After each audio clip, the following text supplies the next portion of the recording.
A place with a lot of history. They started in 1932. They have an authenticity stamp given by the city of Lisbon.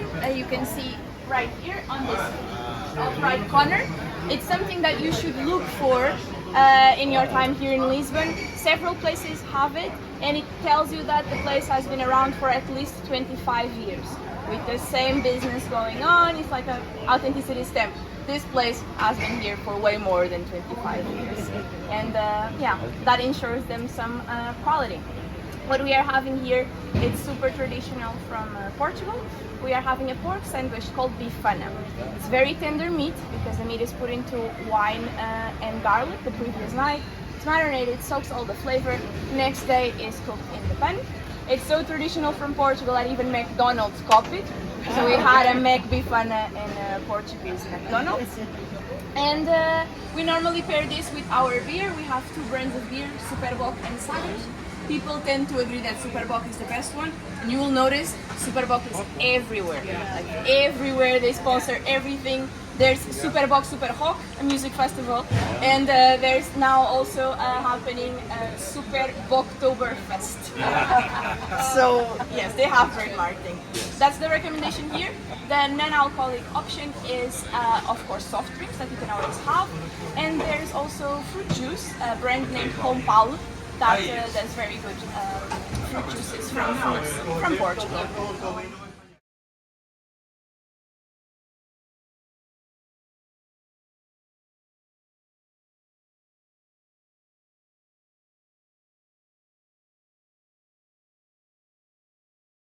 Now we will go to the place where the Moorish people started living after the castle was conquered.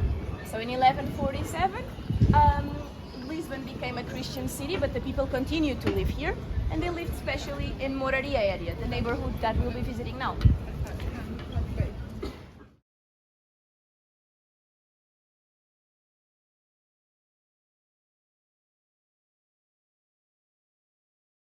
The city is organized, there's the Italian, there's all the little houses layered. It's the same where we are here. If somebody would be looking at us from that perspective, I would be telling the same. Also take a look at the tiles, the beautiful tiles covering that entire facade like this is not only decoration, but it's AC. It keeps your house cool during the summer, free of humidity during the winter. As a function. Before, covering the entire facade, we're not only decoration, but we're also keeping your house cool. These tiles, of course, are just decoration, and it's storytelling. You have a man on a horse in this tile in front of us. The next tile has a wild pig running away from the man on the horse, so it's a hunting scene. This blue tile, this storytelling type of tile, you see it a lot in train stations in Portugal. For instance, the famous São Bento in Porto is covered in this blue tile. It tells you a bit more about important battles, historical moments that happened in that region where the train station is located. Of all the stops that we are visiting today, because it's a farm-to-table restaurant. So the owner, Marcela, she was working in a farmer's market herself, so she knows every supplier of food, vegetables and fruits for her restaurant. Also, she has a seasonal menu. The menu constantly changes. You cannot expect to have avocado if it's not avocado season. And I think that's very special. Oh.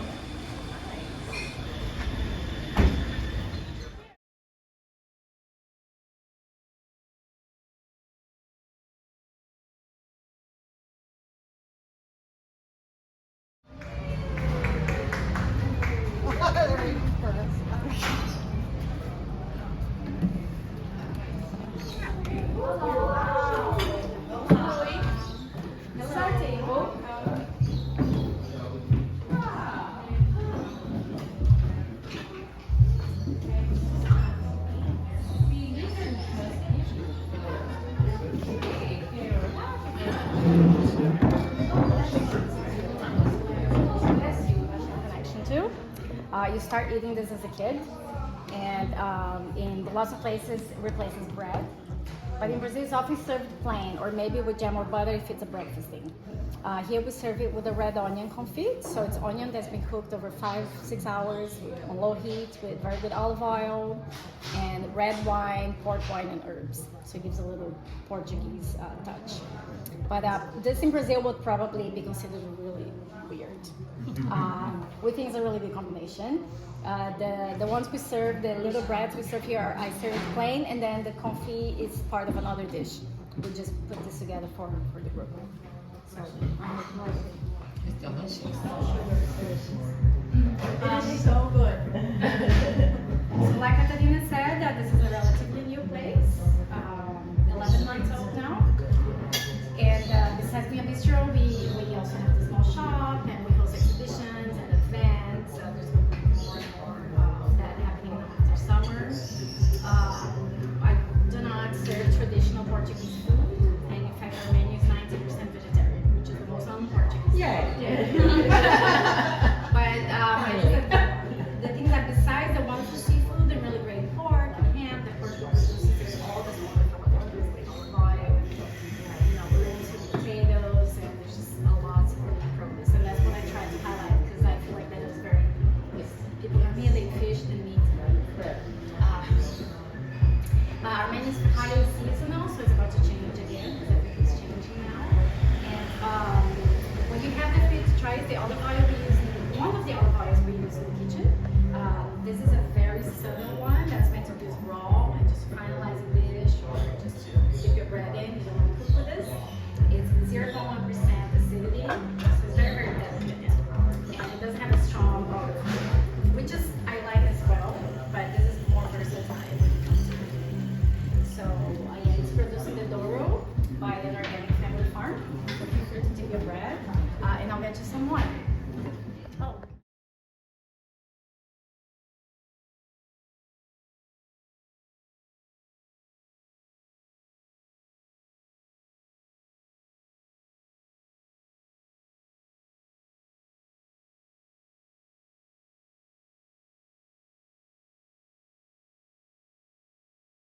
Written here translates to the little tavern of the corner of Fado, because this place during the night has Fado performances, live Fado performances.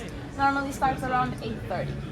And Fado is very emotional lyrics, sung normally by a woman, but also we have some male voices, and it's played along with the Portuguese guitar.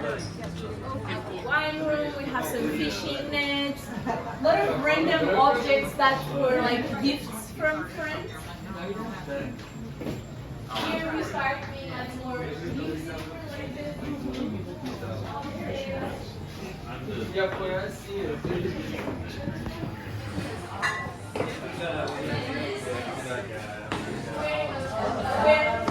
When a woman is using this textile on is wearing on her back, you know that she's about to sing Fado.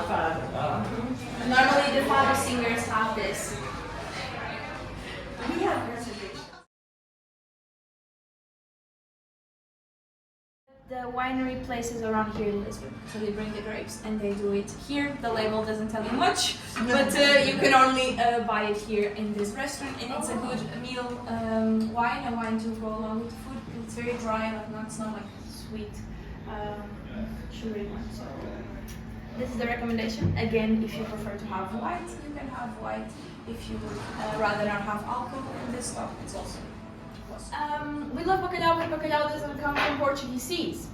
You know that bacalhau actually comes from the North Atlantic, comes from Iceland, from Norway. We now mostly import it from Norway. We have the codfish dried in salt, and before we can cook it, we need to put it into water to rehydrate the fish, and so the fish releases all the salt to the water, and then you change the water. At least 3 days you need to do that process. And again, proverbs, because I like proverbs, have a saying in Portuguese, em águas de bacalhau. Do you know this one? No. Em águas de bacalhau is an expression that you can use for everything in your life that takes a while. So imagine you're buying a house.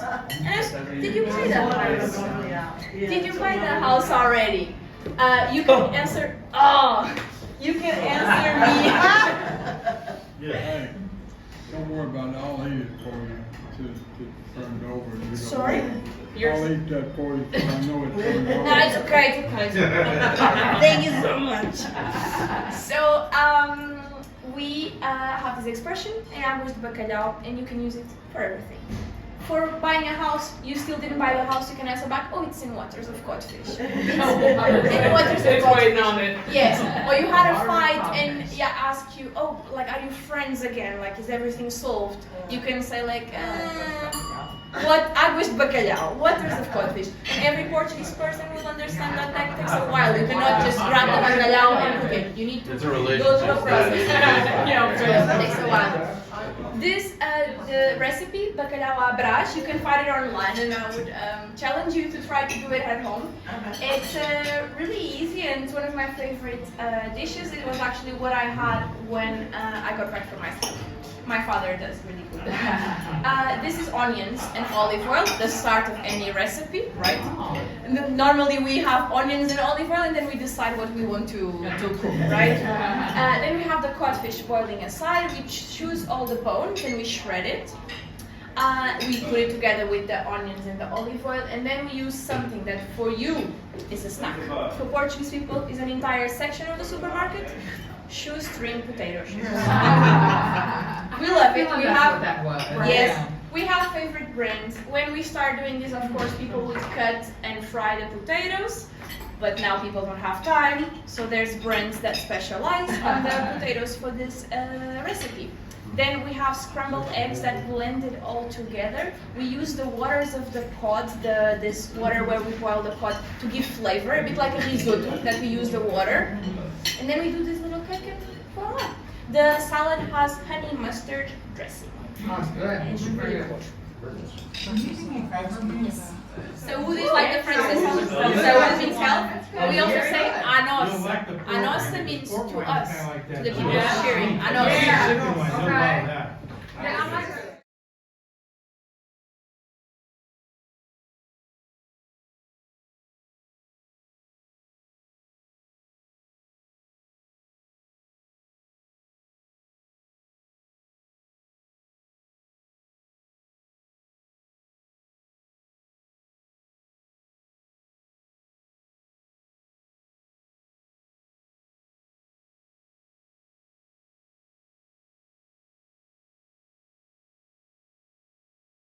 So here we have a table of cheeses. We have 3 types of cheese, different types of milk. The middle one is what we call queijo de ilha. It's made in the Azores Island. It's made with cow milk. The 2 creamy ones that you have, this one is made with goat, and this one is made with hip milk. The jam is made out of pumpkin, and it goes especially well with the creamy cheeses, with this too. The middle one is a bit more dry, and normally when I have something on top, I put some honey. I can also check if they have some honey for the taste. Is what we call peixinhos da horta, because it translates to little fish of the garden, but it's not fish. Right. So because it's not fish, we call it like fish from the garden. These green beans fried in tempura, and tempura we learned when the Portuguese people were in Japan in the 1500s. Yeah. We were then kicked out of Japan in the 16th, 17th century because Christianity was forbidden. Yes. In Japan, and that's why you have the wasabi mayo to refer to this Asian. Gotcha.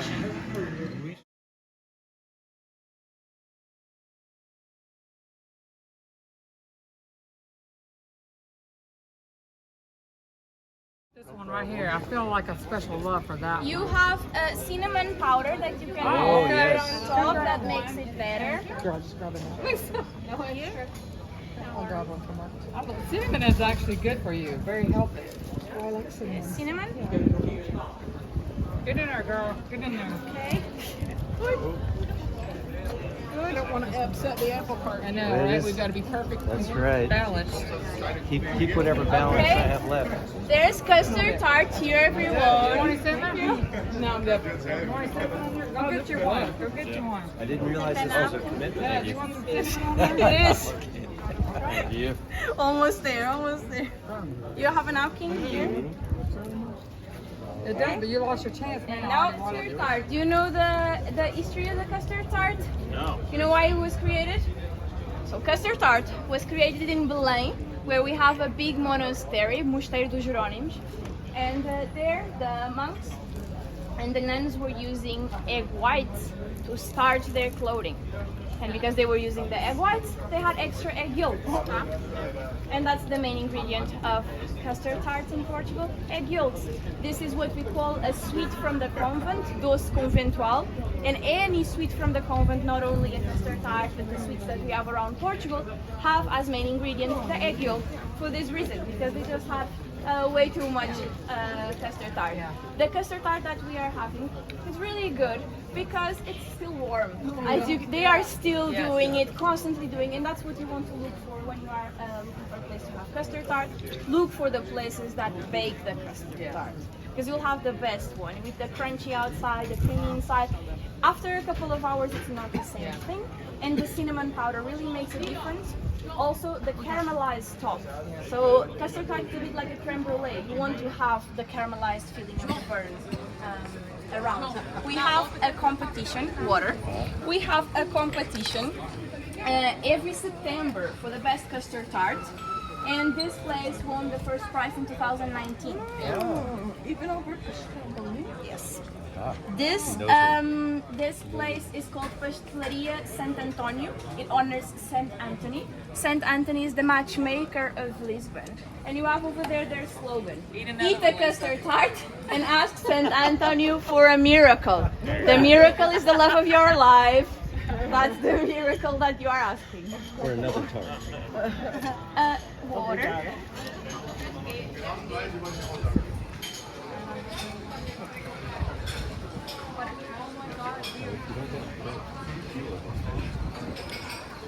You're right. You have some water. I'll take a